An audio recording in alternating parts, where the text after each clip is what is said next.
In 1973, the American Broadcasting Company, or ABC, adapted the Martin Caton novel Cyborg into a TV movie called The $6 Million Man.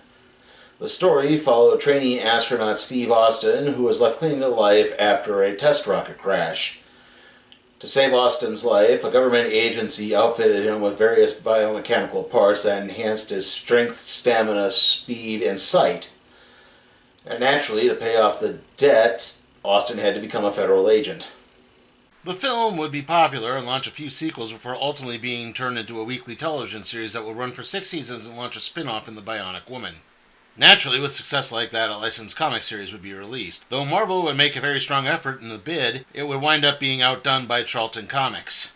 Enter artist and writer Rich Buckler, who had actually been working on a pitch for Marvel a little bit earlier in the year that followed similar lines, though it would actually take a much darker turn, taking place in the dystopian future of 1990.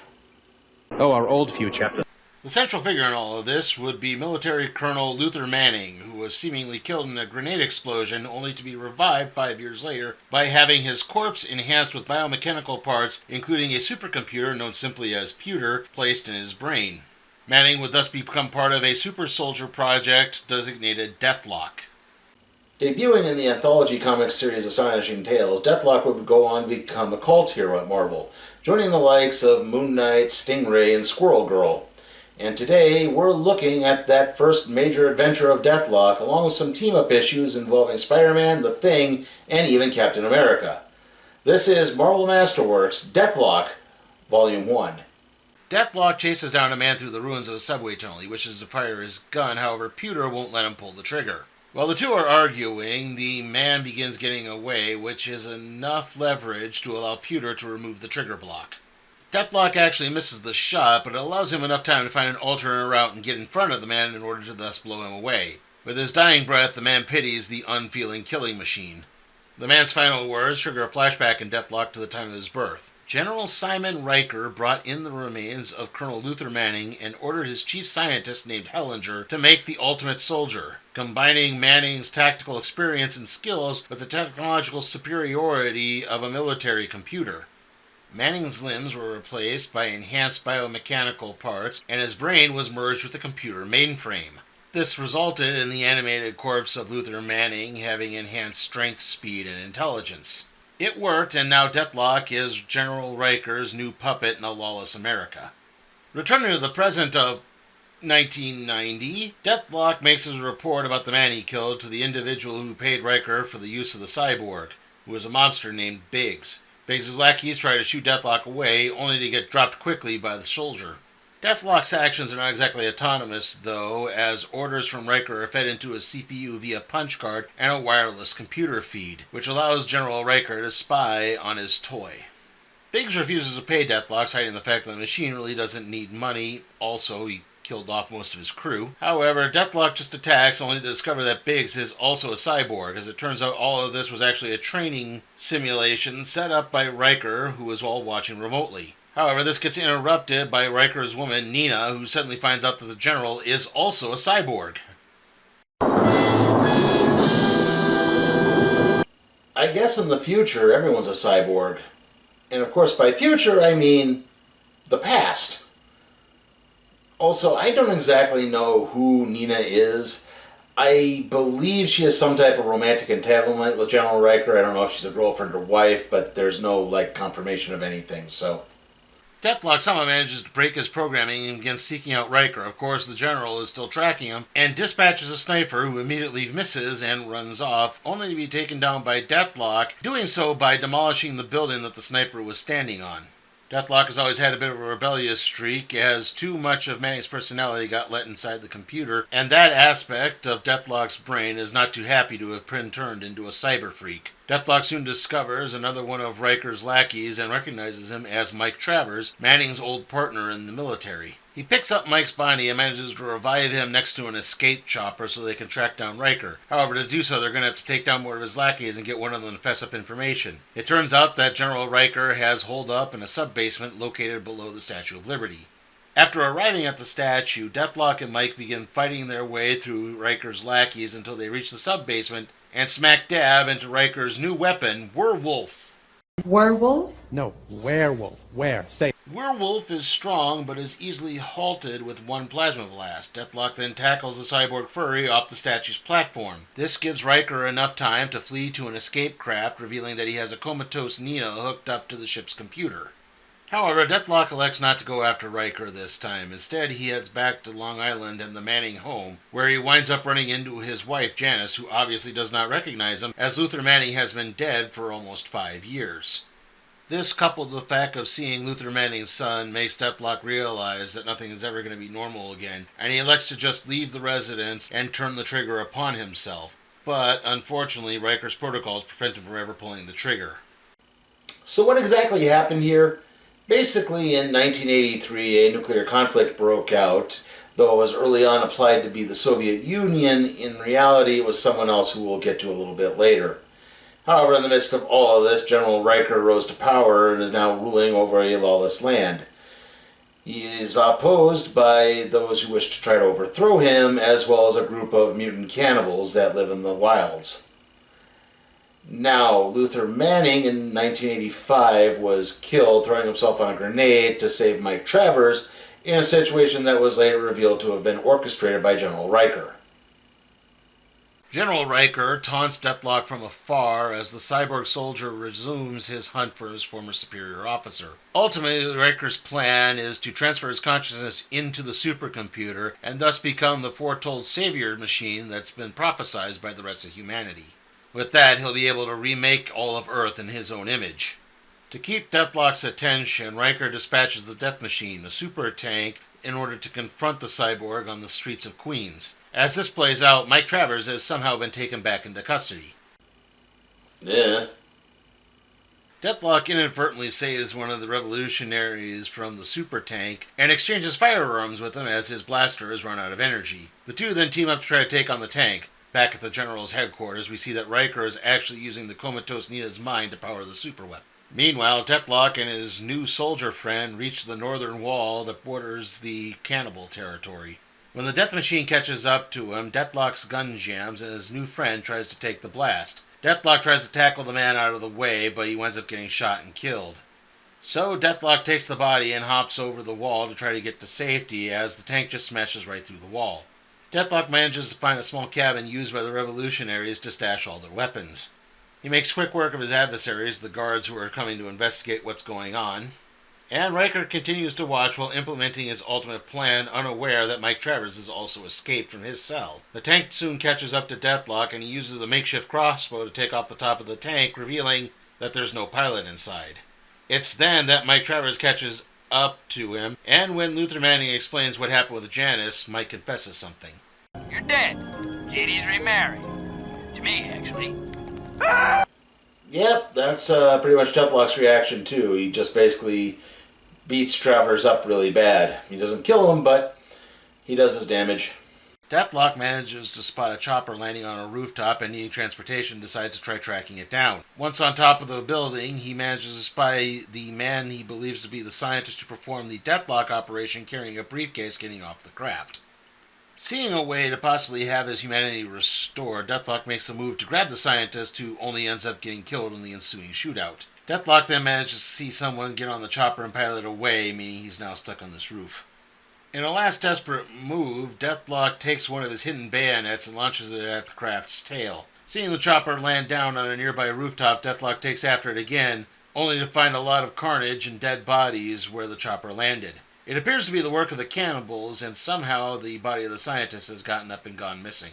Elsewhere, Mike Travers hopes to make good with his now ex-friend Deathlok by breaking into Riker's headquarters to locate the comatose Nina and hopefully shut down Riker's computer operations. Little does Travers realize that Riker is already in the process of uploading his intelligence into the computer, which will give him total control over humanity. Now it's here we have a brief plot divergence involving the Amazing Spider-Man, as he was part of the Marvel Team-Up book that was out at this time. In this case, the previous issue of Marvel Team-Up had seen Spider-Man traveling through time with another dystopian futuristic Marvel hero named Killraven, and then on his way back winding up in Deathlok's time, where he confused Deathlok for an enemy attacking people who are actually cannibals. The two, of course, work together to stop the cannibals, and then Spidey would return to his own time. If it seems like I'm skimming over this, it's kind of because this book is very awkwardly placed. Technically, the events in the comic take place in between these points here in the story. However, in the collection, it's actually included well after all of this, so it's just a very odd placement. Deathlok chases the cannibals who are carrying the scientist's body down into the subway. The tunnel eventually collapses due to all the fighting, and Deathlok soon discovers the briefcase the scientist was carrying. It's full of money. Fake money. 5,000 Professor Land fun bucks. Deathlok is greatly confused about this guy knowingly carrying around fake cash. Not to mention, wouldn't American currency pretty much cease to exist as having any type of value in a lawless, nuclear apocalyptic land?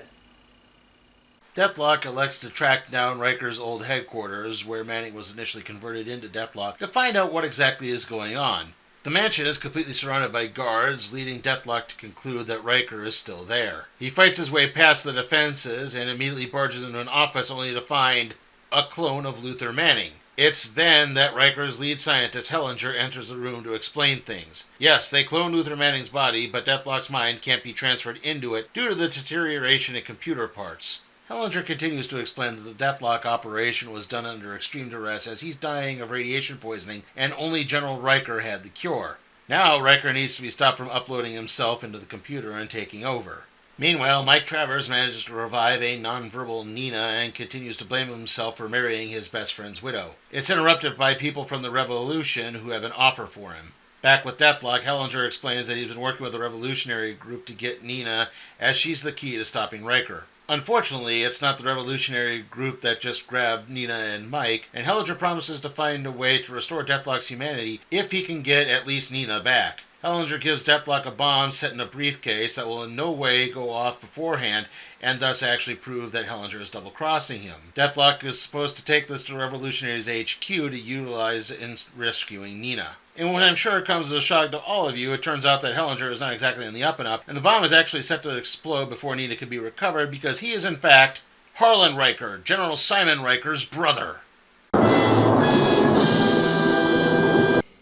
Okay, so to avoid confusion with the Riker brothers, I'm going to be referring to Harlan Riker as Hellinger, as that's the name he uses throughout most of the comics here.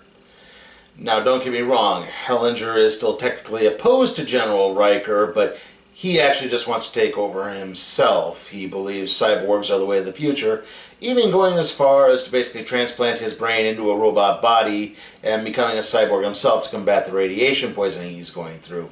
And he believes he can take over via a bunch of nuclear-powered weapons called death mechs, which are humanoid robots that, well, are nuclear-powered. Deathlok realizes he's been had as the countdown timer accelerates, and he tells everyone, including Mike Travers, to take cover as he pins his arm behind a blast door and the bomb goes off. A few hours later, Mike manages to return in a radiation suit/power armor getup to carry Deathlok to a new headquarters. When Deathlok awakens, he's introduced to Teresa Devereaux, head of the CIA. They've reconstructed Deathlok's arm and now wish for him to take Riker down. Hellinger will have to wait, as there are more important things at this time, but he is still a key partner in all of this. And what I'm sure comes as a shock to all of you, yeah, there's a price for this. Deathlok must now permanently join the CIA. Deathlok is sent out to Riker's headquarters and makes his way through the guards once again to take down the general, only to find that Riker's already fully uploaded his consciousness into the computer. It's then that another Luther Manning clone pops up and informs Deathlok that the only way to stop General Riker is for Deathlok to upload his consciousness into the computer and bring them both back to their own bodies. As that plays out, Hellinger launches his own attack on the headquarters by setting out one of his doomsday mechs. Deathlok's mind is transferred into the computer, where he's confronted by General Riker's giant head, meaning that there's only one way to thwart him. I looked out the window, and I saw something on the wing of the plane. The same thing happened to me. All attacks are pointless, however, as Riker really does control everything and takes Deathlok back to 1985, except there is no Springsteen, Madonna, or even Nirvana, just explosions. The world needed order, and Riker wanted to restore that order. Deathlok points out that tyranny is not order and begins fighting with Riker in order to return them back to their own bodies. The scientist manning the computer manages to pull both consciousness out and into the wrong bodies as Riker begins talking with Deathlok's voice. What good is a brain without eyes to see? The scientist manages to set things right, but Riker's mind is completely fried after being trapped inside a corpse. However, this is interrupted by the arrival of Hellinger's plutonium death mech. Deathlok wishes to kill Riker as the CIA originally programmed him to, but he freezes out of some form of pity. That being said, he's more than willing to take on the death mech. But before he can, Teresa Devereaux points out there might be a way to restore Deathlok as a complete human being. They can make a copy of Deathlok's memories and transfer them into the Manning clone, which would still mean they could have a Deathlok to go out on missions. And, yeah, that's pretty much what happens. So can we please now get to the superatomic robot fight? The mech comes crashing into the room and goes after the Manning clone, ignoring Deathlok in the process. As it turns out, Deathlok can't really interfere as the radiation is hampering his internal systems. Suddenly, the human part of Deathlok's mind manages to take over and he's able to join the fight, just in time for the mech to just disintegrate. Over the next few weeks, both Manning and Deathlok begin full-time work with the CIA. Deathlok is tasked with going out and capturing Hellinger and any of Riker's remaining minions, while Manning works on updating the memory banks by taking down all his core memories as Deathlok and translating them into something of a diary. These memories will then be turned into a data tape, which will then be placed inside a new Deathlok body should they need it. It's oddly short-lived, however, as while out rounding up some of General Riker's lackeys, Deathlok encounters a being known as Godwolf, who has lived underground to protect the remnants of humanity. After inadvertently triggering a trap explosive, Godwolf takes Deathlok into a chamber where the cyborg seemingly vanishes, never to be seen again. Basically, Godwolf put Deathlok into a time portal to send him back in the past. Sadly, not to play shitty video games that suck ass. Now, it's here that we had that Marvel team-up issue with Spider-Man I talked about earlier, but since we've already covered that, we're going to be taking a brief plot divergence into an issue of Marvel Spotlight, and then we're going to move on to another Marvel team-up book, Marvel 2-in-1, which means that Deathlok will be encountering Ben Grimm, the ever-loving blue-eyed thing from the Fantastic Four, sometime around the same point where Grimm encountered Fred Flintstone and Barney Rubble. Deathlok arrives in the stairwell of a hospital with no idea where he is, and even Pewter can't seem to track down the location. He soon runs into someone called Devil Slayer on his way to meet someone named Corey Payne. Identifying Deathlok as a demon, Devil Slayer immediately attacks. Security arrives as the two begin tackling themselves out in the hall, and the pediatrics ward winds up getting damaged. Deathlok is then suddenly greeted by someone who appears to be Janice Manning, Luther's widow, only for it to actually be Corey Payne, wife of Eric Payne, aka the Demon Slayer. Eric Payne, aka Demon Slayer, was part of a demonic cult that unlocked his psionic abilities, allowing him to see demons in demonic realms. However, instead of allowing the demons to cross over into our world, he instead chose to fight against them and rebelled against the cult, ultimately leaving it and his wife Courtney. Ever since then, Payne has been making his own way as Devil Slayer, a mercenary. Seeing Deathlok carrying his wife's unconscious body causes Devil Slayer to pull the cyborg into a demonic dimension. Seeing as none of his mystical abilities affect Deathlok allows Devil Slayer to realize they made a mistake, and the two return to Earth, where Corey has flipped out and turned several of the hospital staff into demons. She soon faints again, and the monsters all vanish. Deathlok then soon starts waiting to return home. Somehow, Deathlok is then transported to the S.H.I.E.L.D. helicarrier, where two villains of Metallo and the Fixer are squaring off against Nick Fury and the Thing. The two villains manage to use their combined abilities to take control of Deathlok and puppet the cyborg into attacking the heroes. However, the two soon elect to fall back and leave with their new friend. Metallo is a low-level telepathic mutant from, of all places, Watford City, North Dakota, who was drafted into S.H.I.E.L.D. shortly after his powers developed. However, he wound up leaving the organization due to clashing with Nick Fury over his leadership style. The Fixer, who is not meant to be confused with the corrupt boxing promoter who is responsible for the death of Batlin Jack Murdoch, father of Matt Murdock, aka Daredevil, is a genius-level inventor who's worked for various organizations, usually Hydra and AIM, on his own missions. However, he's actually a frequent combatant of the Micronauts, a toy line that Marvel licensed in the late 1970s. With their new futuristic toy, Metallo and the Fixer realize that they can make a lot of money renting Deathlok out to various organizations like AIM or Hydra. They just need to make the right kind of splash, like, say, assassinating newly elected President Jimmy Carter on his inauguration day, which just happens to be happening at that exact moment. Coincidentally, the Fantastic Four just happen to have been invited to the ceremony as guests of honor. Deathlok is soon positioned in a sniper's spot on top of a building looking down on the White House lawn. The White House lawn is not where the presidential inauguration takes place. However, Deathlok cannot bring himself to actually go through with the shooting as he knows it's wrong and begins having a crisis of conscience. Finally, he elects to just out himself, which causes the thing to attack him. A shot does go off and hit the president, but it's okay as it turns out this was just the Impossible Man in disguise, and the commotion brings out Metallo and the Fixer, who are quickly arrested and taken into custody. However, the Fixer reveals that he managed to outfit Deathlok's brain with a special device that will explode should anyone try to remove it. Thus, Deathlok is taken into custody and put into stasis until they can figure out a solution to the problem. Deathlok's story becomes something of a small running thread in the backup of Marvel 2-in-1 for several issues afterwards, as both the Fantastic Four and S.H.I.E.L.D. try to find their way to remove the device. However, eventually, Reed Richards brings in a cybergeneticist named Louis Court, who does manage to destroy the thing and saves Deathlok's body, only for it to be abducted by someone else, which is where we pick up in issue 54 of Marvel 2-in-1. The Thing is attacked by Deathlok once again in the hallways of the S.H.I.E.L.D. headquarters, except now his voice is taken on his suddenly mechanized tone. He also appears to have lost all regard for his own life, even referring to himself as purely a machine. Other S.H.I.E.L.D. agents, including the cosmic hero Quasar, rush in to save the Thing as Deathlok begins rushing towards them and heading towards a holding cell of an individual named Vundar. When he can't get in, Deathlok moves on to accessing a radioactive waste stash. Quasar tails Deathlok and suddenly a firefight breaks out, which I'm sure is completely safe for everyone. Finally, the Thing enters the fray and several S.H.I.E.L.D. agents manage to blast Deathlok to pieces. Those pieces are gathered up but then wind up getting stolen by someone from the Brand Corporation.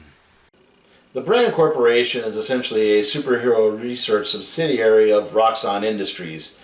Roxxon is an ultra corporation that really likes screwing over the environment, the little guy, and pretty much anyone who isn't them. So in other words, they're an ultra corporation. Now, Brand is sort of noteworthy as one of its employees was Hank McCoy, aka the Beast from the X-Men. He was working for this corporation where he took a formula that accelerated his mutation and now gave him his iconic furry form. Now it's from here that we move on into a 3-part Captain America story that we close out this volume with. Now, I'm going to be focusing mainly on the Deathlok parts. We're not going to delve into the subplots, which mainly involve Cap's new girlfriend, a woman named Bernie Roseman, and his sidekick, Jack Monroe, aka Nomad, a character we talked about all the way back in episode number 4 of the Random Trade Review. In the future of 1991, we'll get to that later, God Wolf needs to send the clone of Luther Manning back in time to hopefully locate Deathlok and get him back in order to fix him. Manning pops up in the middle of a subway station causing a ruckus that brings the attention of the police. He does his best to evade the authorities, only to be caught in the headlights of Bernie Roseman and Steve Rogers on their way to meet Bernie's folks for dinner. Steve tries to talk to Manning, who just ignores him and hops a fence at the Brand Corporation headquarters in Long Island. Piecing together that something's going on, especially with the Brand Corporation being involved, Steve suits up to follow Manning inside, catching up with the guy's whole story along the way. The story can't help but leave Captain America just a tiny bit confused as to where exactly the Avengers or the Fantastic Four or even the Power Pack were when all of these attacks started happening. Manning explains that there are no superheroes in his time, they all just sort of vanished somewhere around 1983. The two find an active sub-basement in the Brand building, and it turns out to be the genetics division where Manning traces the Deathlok body to. The ensuing fight winds up bringing out a very, very angry and vengeful Deathlok. Deathlok fails to recognize Manning as he shoots him with his blaster. Manning lives for now, but will need help. Cap does his best to keep Deathlok at bay, but the cyborg is actually an even match for the super soldier. Finally, with his last bit of strength, Manning reaches out and grabs Deathlok's hand, which allows for memory transference to take place, and to restore Luther Manning's memories as he dies. Deathlok then lashes out as now Luther Manning is trapped in his body once more. Deathlok begins slaughtering Brand scientists and resuscitating Captain America as the two pick up Manning's body and set off a bomb to destroy the facility. Cap chastises Deathlok for killing so many of the scientists, but Deathlok is a war-bound soldier, so killing is actually his first nature. That being said, it's time for Deathlok to return back home, but Cap has more questions about what happens in 1983 and proceeds to follow the cyborg to 1993. Okay, so unfortunately there's some really big continuity gaps here that really muck a lot up here. See, according to the storyline, Luther Manning is sent back from 1991 to 1981 to help avert these disasters and get Deathlok back. However, at one point, the comic itself says it takes place in 1991, even though it's supposed to be 1981. Then they talk about how this incident happened in 1983, where all the superheroes suddenly disappeared. And now Captain America is saying, well, it's 1983 now. Except it was supposed to be 1981. Then, when the Deathlok machine returns back to the present that it's from, it's suddenly the present of 1993 and not 1991. Are you confused yet? Godwolf gushes over Cap's arrival, but it's short-lived as Captain America surveys what happened to his homeland in 1993. It's then that Godwolf finally gives his backstory. It turns out that Roxxon/Brand actually launched the attack by conquering the superheroes, taking them out via several cyborg soldiers called the Nth Command. Godwolf was one of the Nth Command, but he obviously had a change of heart and is now trying to take everything down and set things right. He's pieced together his own army to take down Hellinger, consisting of Sage, a psychic, Swashbuckler, Gentle Sam, and Big Man, all muscle, and Iron Butterfly, an archer. That being said, as the group begins planning their attack on Hellinger, the cyborg scientist has actually been watching them from afar and is more than ready for the attack. It's launched, but Hellinger's defenses are truly formidable. Added to that, it's not just a straight shot to Hellinger, as it turns out there's a giant maze located in his headquarters. Good Sam and Big Man are trapped in a chamber and gassed to death, but the group manages to press on. Finally, Deathlok and Captain America make it to Hellinger, who's transitioned his mind into a giant version of himself. Not only that, but he's figured out how to take control of Deathlok, and he blasts Cap, who desperately attempts to appeal to Luther Manning. It works, Manning gains control of his body and shoots Hellinger, immediately blasting him into oblivion. And that's pretty much how Luther Manning's story ends. There would be other Deathloks. There would be other people who basically piloted a Deathlok in some way, shape, or form, but those are other stories for other times. For now, we have concluded Volume 1 of the Deathlok Masterworks. How was it? Well, I do think there's some good aspects to this. I think the artwork is very solid throughout all of this. It's mainly the late Rich Buckler, but still, it's him and Mike Zeck, and I think all of that still works pretty well. It's very solid, it's very well done. I do think there's some interesting character banter and some decent sci-fi ideas being explored here. It's not spectacular in that aspect, but overall the banter between Deathlok and Pewter is really good. I kind of wish there was a little bit more of that, and I do think, like I said, overall it does have some pretty good ideas. And I do think the team-ups with Captain America are definitely the highlight of this. I mean, it's Jan DeMatteis and Mike Zeck working on that. It's not Rich Buckler, but I do think they've got a better handle on things, and they do pick things up a lot. Unfortunately, this is also very much a book of its time. Marvel Comics has long held the belief of every comic is someone's first. Every issue of a comic, that is. So someone who might be coming in during, say, part 3 of a story might need a filler on what's happened before. Usually that's done within a few panels of a page. You can do that in about half a page, maybe in a full page. There are recaps here that take up almost half a book. It's just way too much. Unfortunately, that throws off the pacing and leads to a real plodding pace.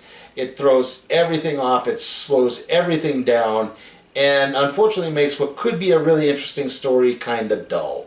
There's just lots of bouncing back and forth between characters for nothing sequences. That really does not help. I really wish they'd pick up some of the action. Throw on top of that the Spider-Man team-up issue. I get you try to include all of that in this, but it doesn't add anything at all. It's just clunky. It's there. It's really nothing. It really feels pointless. I mean, even if you did put it narratively into the place of where it belongs, I don't know if it really would have added any more than it did. And so because of that, it really does kind of grind things to a halt.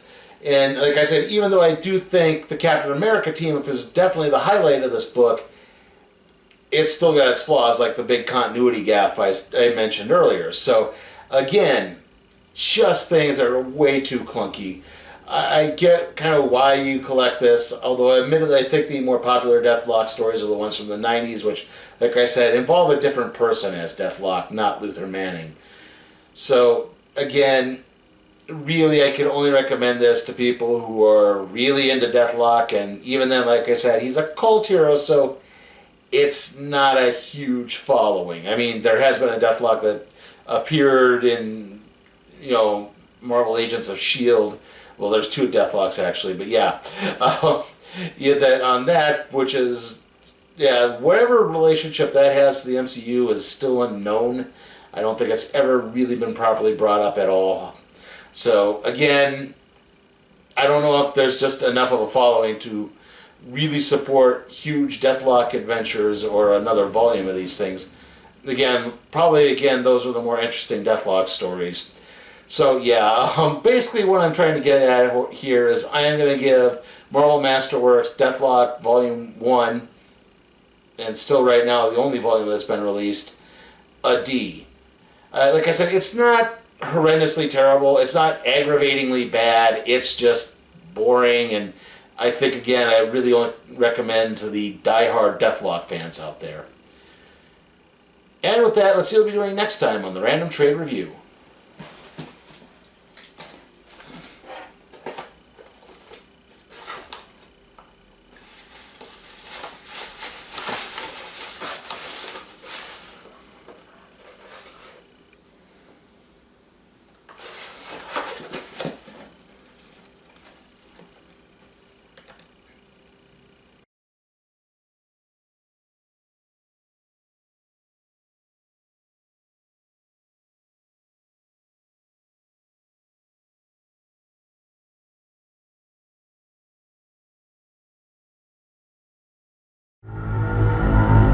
Hey guys, remember you can help support the channel at patreon.com/sleepytimeforcat productions. There you can request a trade to be put in the randomizer, aka the cardboard box. And as always, remember to like, comment, share, subscribe, and ring that notification bell